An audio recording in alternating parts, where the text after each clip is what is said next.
सोने की कीमतें रिकॉर्ड ऊंचाई पर है, लेकिन इसी बीच एक चौंकाने वाली खबर सामने आई।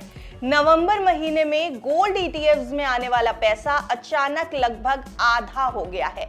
सवाल यही है कि क्या निवेशकों ने सोने से मुंह मोड़ लिया या फिर यह किसी बड़ी रणनीति का हिस्सा है?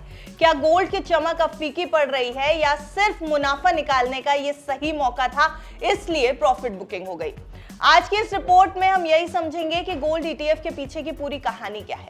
नमस्कार, आप देख रहे हैं बिस्तक, मैं हूं आपके साथ अर्णिमा द्विवेदी।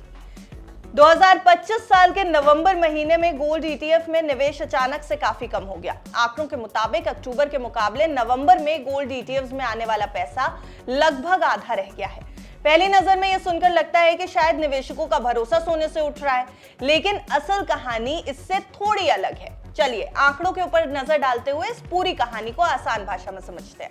अक्टूबर में गोल्ड ईटीएफ में रिकॉर्ड निवेश देखने को मिला था। सोने की कीमतें तेजी से ऊपर गई थी और निवेशकों ने इस तेजी में जमकर पैसा लगाया। लेकिन जैसे ही कीमतें ऊंचे स्तर पर पहुंची, कई निवेशकों ने मुनाफा निकालने का फैसला किया। इसी वजह से नवंबर में निवेश की रफ्तार धीमी पड़ गई। इसे बाजार की भाषा में प्रॉफिट बुकिंग कहा जाता है, जो किसी भी तेजी वाले एसेट में आम सी बात है। अगर नवंबर 2025 को देखेंगे तो गोल्ड ईटीएफ को लेकर जो तस्वीर सामने आई वो भावनाओं से नहीं, यानी सेंटिमेंट से नहीं, बल्कि साफ साफ आंकड़ों से समझने वाली है। अक्टूबर में गोल्ड ईटीएफ में जहां 7,743 करोड़ रुपए का निवेश आया, वहीं नवंबर में यह घटकर 3,741 करोड़ रुपए रह गया, यानी सिर्फ एक महीने में करीब 52% की गिरावट। यह आंकड़ा बड़ा है और इसी वजह से बाजार में चर्चा तेज हो गई कि क्या निवेशक अब सोने से बाहर निकल रहे हैं। लेकिन अगर इसी डेटा को थोड़ा और गहराई से देखें तो कहानी बिल्कुल अलग नजर आएगी।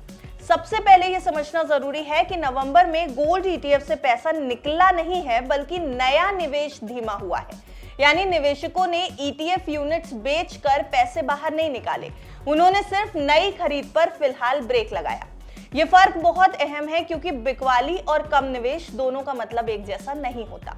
अब पूरे साल का डेटा एक बार देख लीजिए। साल 2025 में अब तक गोल्ड ईटीएफ में कुल निवेश 1,20,000 करोड़ रुपए से ज्यादा पहुंच चुका है, जो अपने आप में एक रिकॉर्ड है।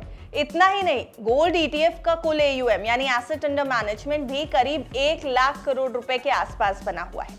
अब अगर निवेशक सच में सोने से भरोसा खो रहे होते तो एयूएम में तेज गिरावट दिखाई देती, जो अभी तक नजर नहीं आई है। तीसरा बड़ा फैक्ट है सोने का रिटर्न।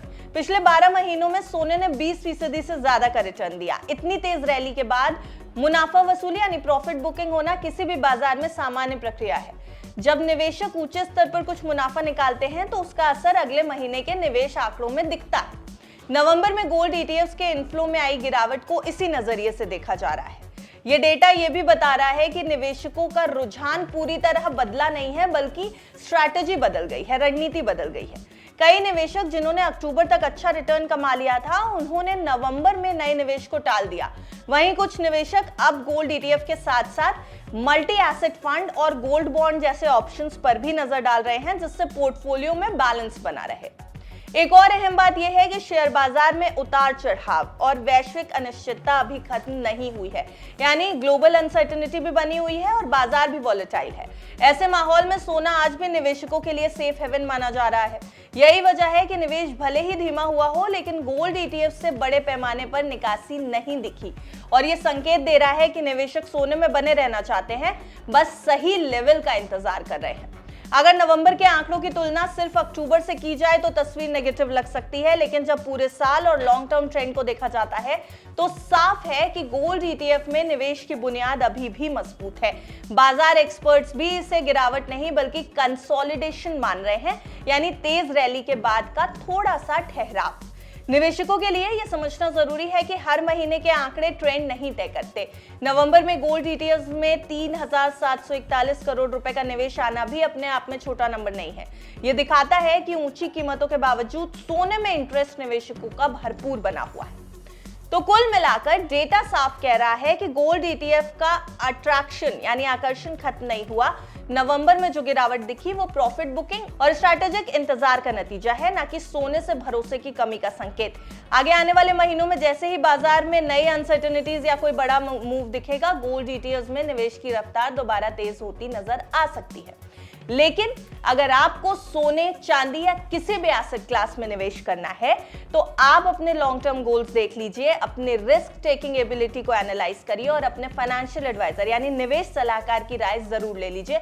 बिस्तक की आपको यह सलाह है। देखते रहिए बिस्तक।